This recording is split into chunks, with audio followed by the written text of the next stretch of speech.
So hello and नमस्ते सबैजना, welcome to my blog. है सबैजनालाई स्वागत छ मेरो ब्लगमा। अनि आज चाहिँ म कहाँ जाँदैछु भन्दाखेरि आज चाहिँ म मस्त वालिङतिर है, वालिङ के कामले भन्नु पर्दाखेरि स्कुटी यो सर्भिसिङ गर्न जानला। यो सर्भिसिङ गर्ने टाइम भएको छ, सो त्यही भएर हिँडेको। म चाहिँ एक्लै हो, लाइक ओइ बाटो यहाँ क्या उता बनाउनु भएछ है, क्या उस भइदिएर आयो कि त्यहाँ त पहिरो गएरमा देख्न सक्छौ पुरै इलो भयो यार।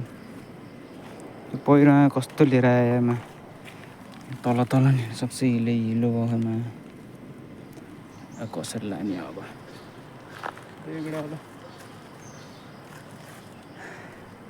अरू भने त्यस्तै हो के अरे।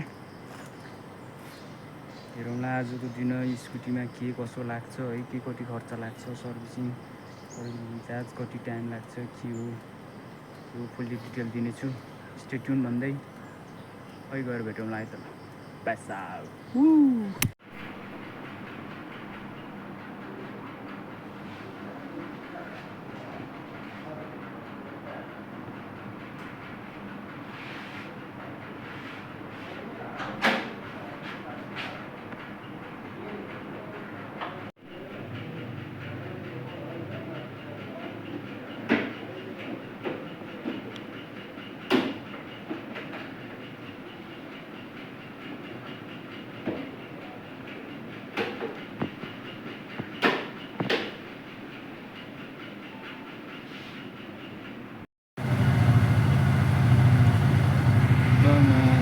भइगयो 5 मिनटमै।